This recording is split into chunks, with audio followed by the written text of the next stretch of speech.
За сайн байцгаана өрх мөндөд үзэгчдээ. Та бүхнийхээ энэ өдрийн амгалан айлтгая.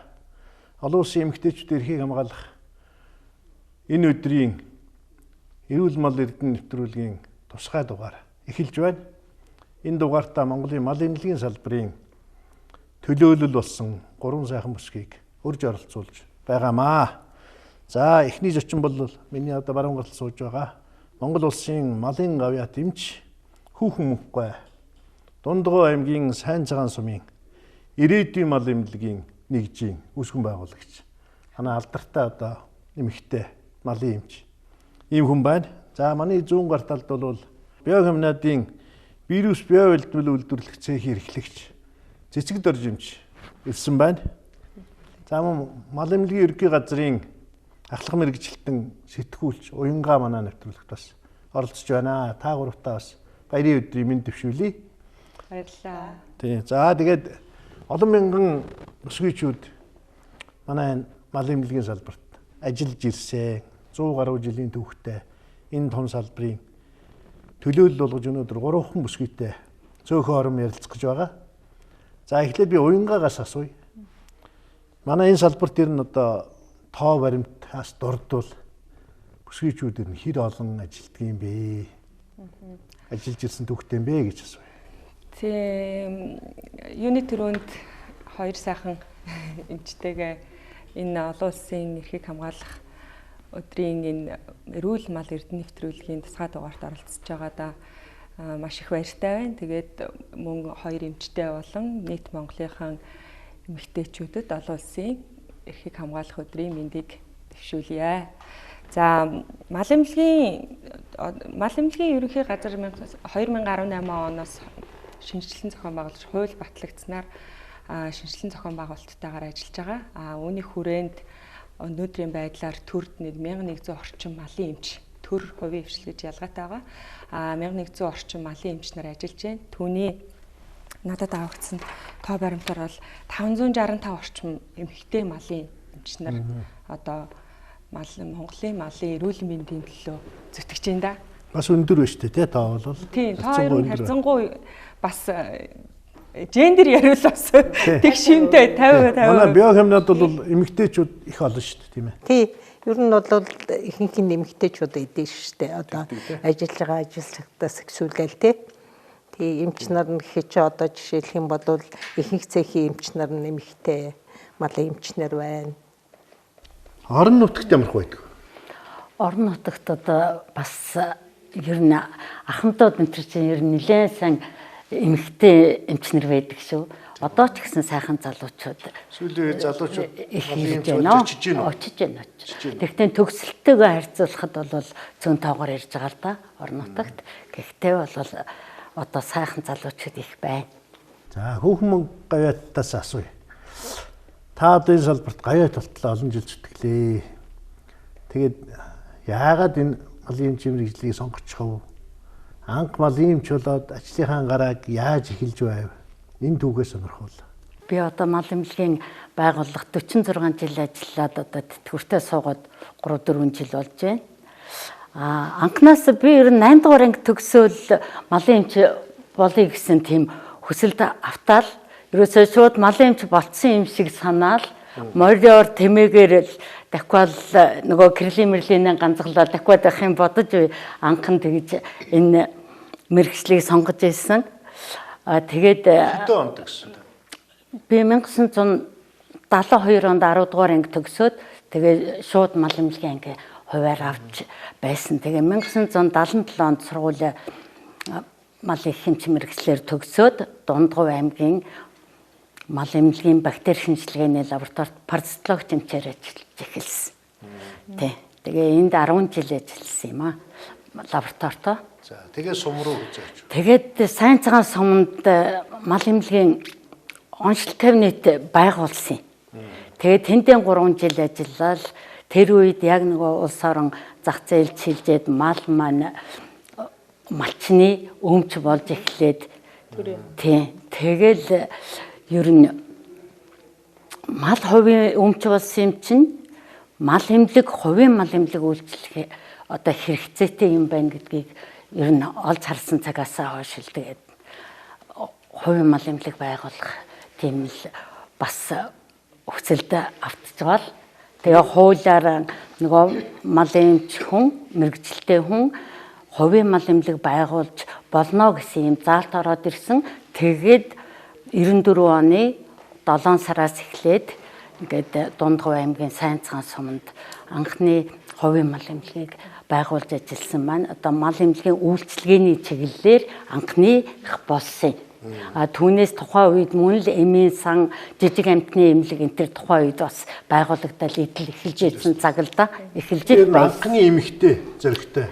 Ер нь тийм эмэгтэй гэдгээрээ тийм.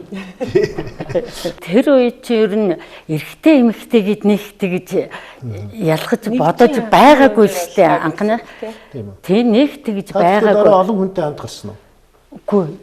Ганцаараа. Эхлээ ганцаараа ажиллаж байгаад ингээ 2 жилийн дараачаар нөгөө тэр үед чинь манай улсын мал эмнэлгийн эмчнэр маань их баггүй ажил багасаад ажилгүйдээ тэгээд нөгөө цалин юугаа тавьж чадахгүй болохоор эмчнэр маань нэлээд ажилгүй болж эхэлж исэн. Тэр үеэс би нэг 2 багын эмчийн санал тавиад тэгээ бас нэлээд зах зээлийн ороо бусгай үеийг хамтдаа туулж исэн шүү. Одоо бол тэд нар маань сайхан мал хөрөнгөтэй сайхан эмчнэр болцсон байгаа. Хамгийн анх хувийн мал эмнэлэг эрхлэх ийм сандлан багийн иргэдийн хурал дээр тавьсан. Тэгэхэд одоо дордохгүй гээд манай тэр Сайнцхан сумын нэг малчин байгаа юм л да. Надад за чи улсын одоо өндөр цалинтай ажилтай хүн одоо тэгээд ийм орон нутагт ингээд одоо малын эмч хийгээ явна гэж байна. Хуваараа хийн гэж байна. Тэгээ эн чинь ер нь болж байна уугүй юу? Бид нар бол дээд мэрэгжлийн сайхан эмчтэй болох бидэнд бол сайхан л байна. Тэгтээ хүмүүс чи бодсон юм уу тэрийг ингэж тийм сайхан сэтгэлээ гаргаж хэлж байсан. Тэгтээ тухайн үед бол миний бодсон юм юу гэвэл мэрэгжлийн үйлчилгээг одоо мал эмнэлгийн одоо тусламж үйлчилгээг мэрэгжлийн өндөр түвшинд гаргана.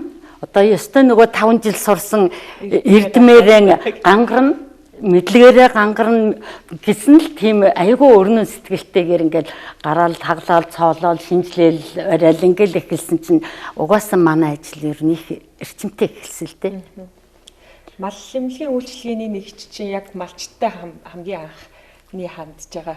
Тийм болохоор ерөнхийдөө бол яг эмэгтэйчүүдэд бол жоохон хүндэл санагддаг. Надад тэр үед өөр нэг хүнд санагдаагүй. Тэгээд ер нь л хийж л байсан ажил юм чинь тэгэл хийн гэж бодоол тэгээ хийсэн шүү дээ. Өөр тийм эхлээд хувийн мал эмнэлэг болоод ихэд малчид хүлээж чадчихсан уу?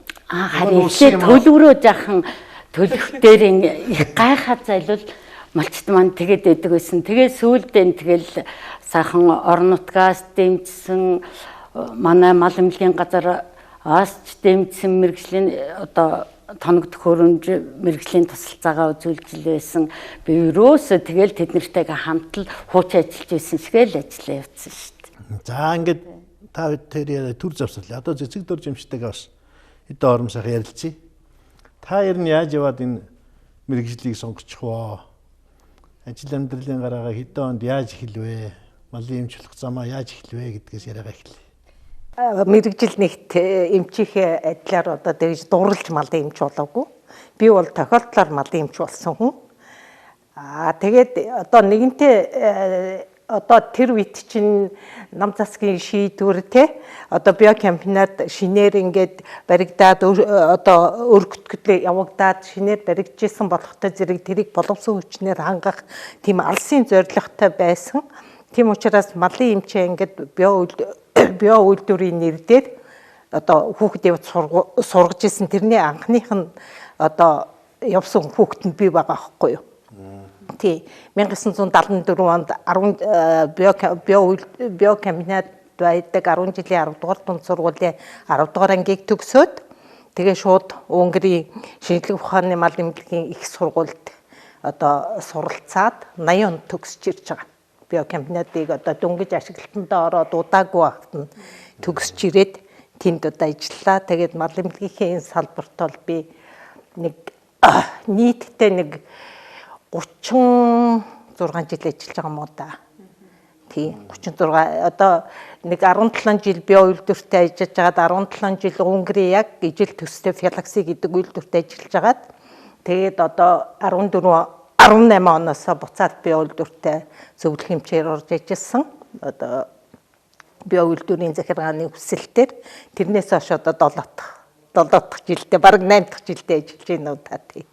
Тэгээ таныг бол одоо сургууль төгсөөд ирж явах чинь био үйлдвэр дөнгөж л одоо энэ шинэ үйлдвэр маань баригдаад нэг удааг байсан баг тийм ээ. Тий баригдаад удаагүй 73 онд био үйлдвэр ашиглалтанд ороод нөгөө ер нь бол намраас нь био үйлдвэрийн шинэ үйлдвэрийн үйл ажиллагаа бол эхэлсэн байсан. Гэхдээ боловсон хүчнээ их мундаг 72 онд Унгар улсад явж боловсон хүчнээ одоо ажилчтай бэлдэжсэн байгаа байхгүй 6 сарын курсээр бүр тэгж явж бэлтгэдэг байсан. Тэгээ би 80 онд төгсөж ирэхэд ёстой шинхэн үйлдвэр бүх тоног төхөөрөмжийн шинээрээ те Унгарын тусламжаар био үйлдвэр баригдсан тийм ээ. Хэдэн онд эхэлсэн. Тэрнээс өмнө одоо тэр 23 оноос 60 гэдэн он хүртэл ямар байдалтай байсан бэ? Ер нь бол био үйлдвэрийн хөгжил бол 23 оноос эхэлсэн боловч одоо хувийн мал одоо хувийн одоо юу гэдгийг өмчөөс улсын өмч болгож авсан тэр он нь болохоор 23 он байгаа. 1923 он байгаа. Тэрнээс өмнө болохоор нөгөө орсууч манахаас үхэр гаргадаг. Тэр үхрээ одоо үхрийн мялзан өвчнөөс сэргийлэх тарилгаар тарихын тулд үхрийн мялзан өвчнийг эсрэг тарилга үйлдвэрлэх зорилгоор одоо үхрийн мялзангийн станц гэж одоо байгуулад тэрийгэ эхлээд чатад байгуулсан байгаа. Дараа нь Ерөө рүү зөөсөө Ерөөгөөсөө сонгины булданд ирсэн байгаа. Тэгээд сонгины булданд ирсэн үед нь 1923 оны 7 сард засгийн газраас одоо тэр сангийн яамнаас одоо хувийн өмчөөс худалдаж аваад төрийн өмч одоо улсын өмчөд үйлдвэр бий болж энэ био үйлдвэрийн чинь одоо шинжлэх ухааны одоо манай мал эмнэлгийн шинжлэх ухааны одоо малын эмнэлэг үүсэж хүргэсний одоо суур тэнд тавигдсан байгаа байхгүй юу. 40-од оны үед чинь нэг Монголд гарч ирсэн малын өвчнүүдийн их хурдан богино хугацаанд дарж ирсэн байдаг шүү дээ. Ер нь бол тухайн үед ер нь малынхаа эрүүл мэндийн төлөө манай улс бол маш их анхаарч ирсэн. Энэний одоо тод жишээ бол 1942 онд жишээлх юм бол одоо үхрийн мялзан өвчин Архангай аймагт Сарлаг хайныг ихтэй газар голомтлон гарч ирсэн байгаа байхгүй юу. Гэдэг тэрийг одоо богино хугацаанд дарахын тулд одоо Архангайд биопаприк гэж байгуулад тэнд нь тухайн вакциныг үхрийн мялзангийн вакциныг үйлдвэрлээд тэнд голомтыг дарж ирсэн түүхтэй. Тэрнээс гадна бас одоо Баян Улгийн аймагт Ямааны Годронгийн өвчин гараад тэрийг мөн одоо яг тэр голомтынх нь ойролцоо одоо үйлдвэрлээд вакциныг үйлдвэрлээд тэрийг дарахын тулд Ховд аймагт био лаборатори гэж байгуулж исэн байгаа байхгүй юу. Одоо био үйлдвэрийн салбарууд ингээд байгуулагдаж штэ. Тухайн халдварт өвчнүүдийг одоо маш хурдан хугацаанд, богино хугацаанд устгахын тулд тэрийг дарахын тулд тухайн голомт байгаа газрууд нь ингээд байгуулад тэнд одоо эмчнэр бүх одоо мэрэгчлэтнүүд ажиллаад тэгээд ингэж ер нь бол өвчнийг дарж исэн тийм түүх тийм. Тэгэхээр бас манай шинжилгээний мал эмнэлэг тэр дундаа энэ малын халдварт харжид өвчнөөс сэргийлэх чиглэлийн сэдв бол их том сэдв л дээ.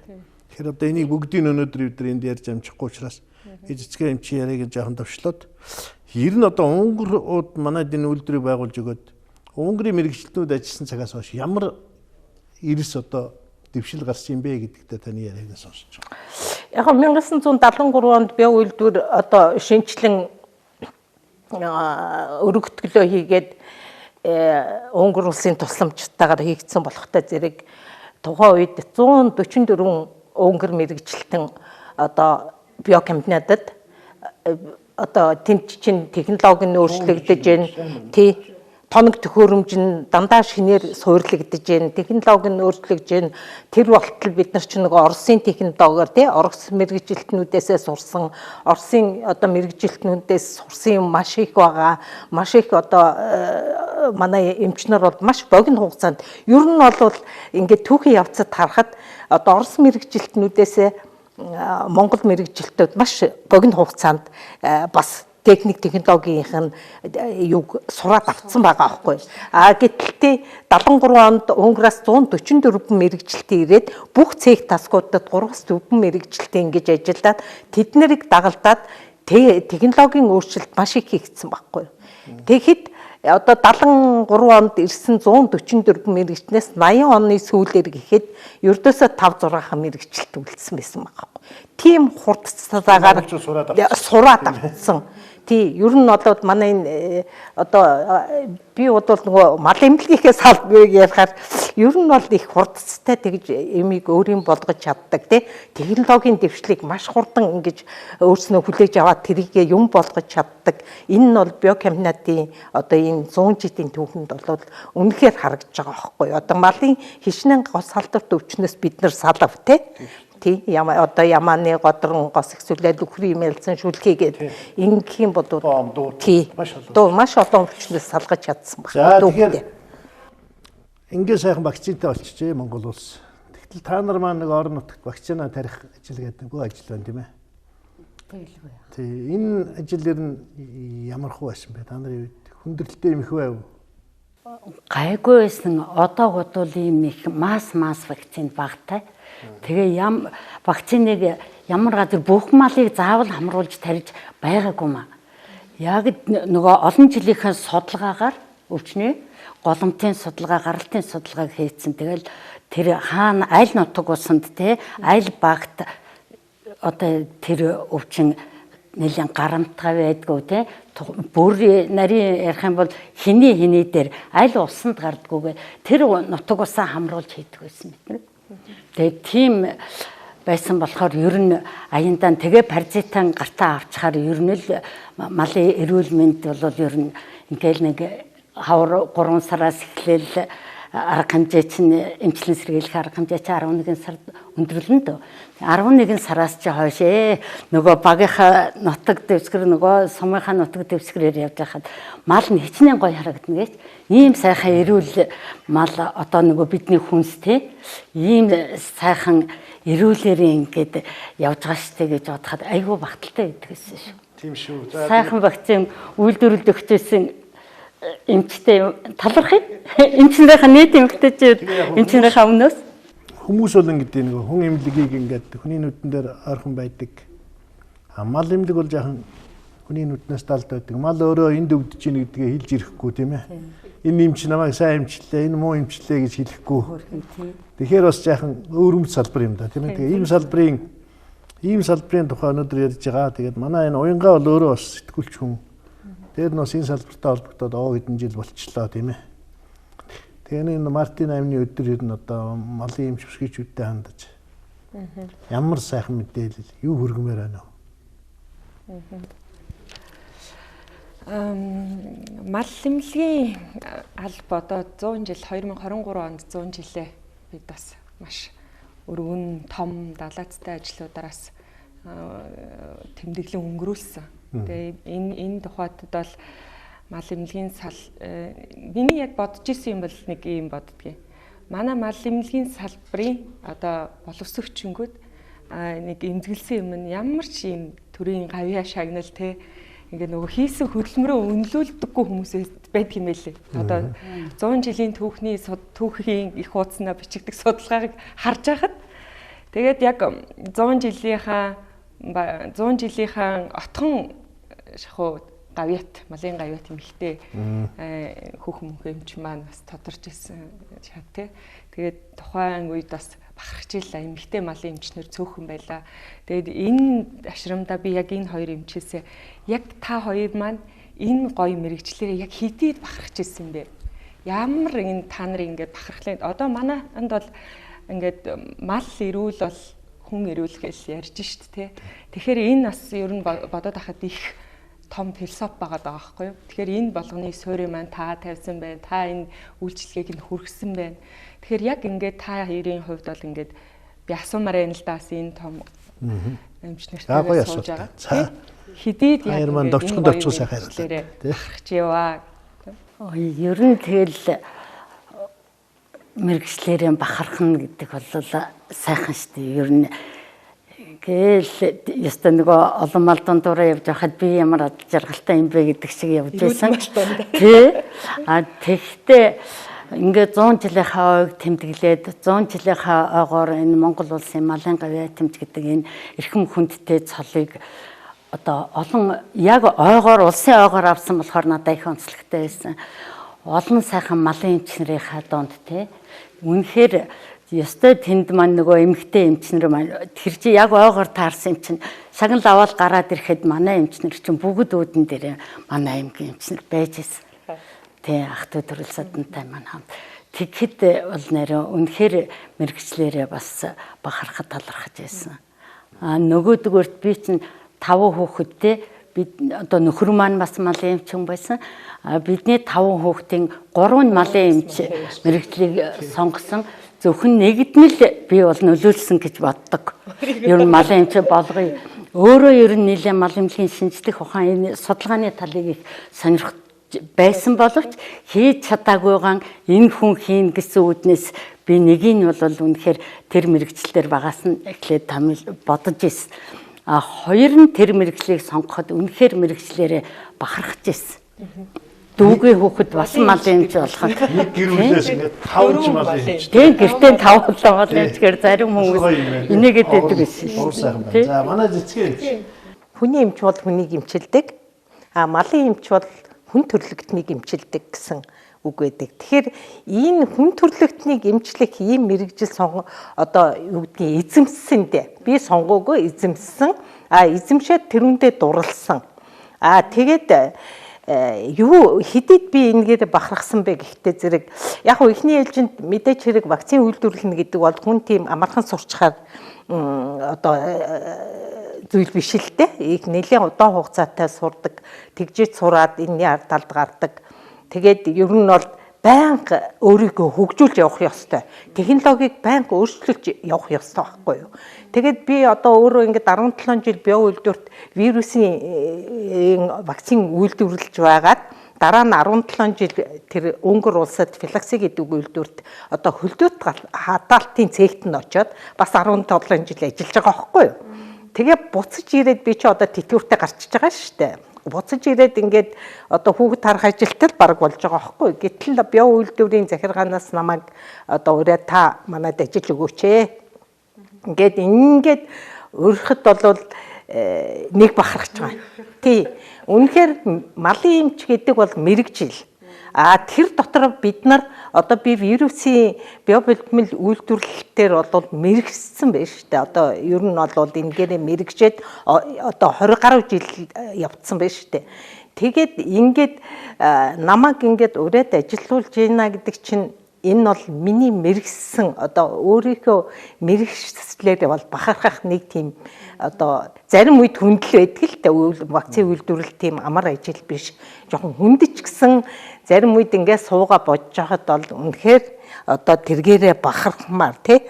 Тэгээ баярлмаар ч гэдэг юм одоо нэг тийм хүний нэг тийм хөөрөө сэтгэл өгдөг штэ нэг тиймэрхүү юм заримдаа бодогддог байхгүй. Үнэхээр мэрэгшил бол үнэхээр хүний бахармаар зүйл. Тий. За тэгээд баярын өдрийн нэвтрүүлэг маань цагинд өгчих шиг байна. Бид уянгаага бас энэ нэвтрүүлгийг төгсгөж малын эмч бүсгүйчүүдтэй мэдлэгээ дэвшүүлээсэй гэж хүсэж байна. Тэгээ Монголын малын эмнэлгийн ерөнхий газрын дарга нь бас бүсгүй хүн байгаа шүү дээ, тийм ээ. Тэгэхээр бас бүсгүйчүүдийн хүчин зүтгэл бол энэ салбарт бас онцгой юм аа гэдгийг бас хэлхийг хүсэж байна. Тэгээд сүүлийн мэдлэгээний үгийг та хэлнэ үү? За, Эмнэлгийн ерөнхий газар 2023-24 онд тусгай чигүүргийн байгууллага болсон. Үндэсний адил байдлын зөвлөлийн тусгай чигүүргийн 12 дахь байгууллагаар бас баталгаажсан, ёсчлон батлагдсан. Тэгээд энэ хүрээндээ тухайн тусгай чигүүргийн 13 байгууллагын ганцхан эмэгтэй дарга нь мал эмнэлгийн ерөнхий газрын дарга эмэгтэй байгаа. Бас Тэгээд Наран туяа. Тийм. Тэгээд Монголын мал эмнэлгийн салбарт үе үеийн тий малын эмч эмэгтэйчүүд тий мэрэгчлэн маш олон эмэгтэйчүүд байгаа. Ахмад бурлаатаас маш их юм сурж байна. Одоо цааш сурсаарч байх болно. Гэхдээ энэний хүрээнд энэ их хүнд салбарыг бас эмэгтэйчүүд нуруундаа өөрлөцөөд явж байгаа малын эмчнэр бол бас малын эмэгтэйчүүд бол бас Монголын бахархал юм а гэж би бас хэлмээр байна. Тэгээд нийт одоо мал эмнэлгийн салбарын эмэгтэйчүүдтэй олон улсын эмэгтэйчүүдийн эрхийг хамгаалах өдрийн мэндийг дахин дэвшүүлье. Дээр нь бол би нэг зүйлийг нэвтрүүлгийн төгсгөлт хэлье гэж бодож байна. Эрүүл мал эрдэнэ гэдэг энэ нэвтрүүлэг маань зөвхөн малын эмчнээс зориулсан биш ээ. Монгол түмэндээ зориулсан, малчин түмэндээ зориулсан энэ нэвтрүүлэг юм шүү. Тэгээ энэ өдөр бол зөвхөн мал эмнэлгийн салбарын эмэгтэйчүүд өдөөгүй.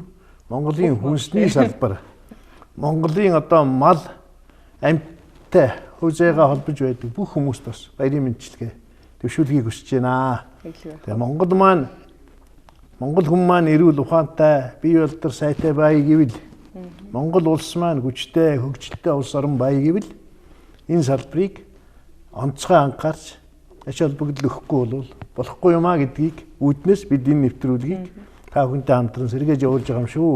Дараагийн нэвтрүүлэгт сайхан оролцоорой. Бүх хүмүүсээ бас уриалъя. Баярлалаа та бүхэнд. За баярлалаа.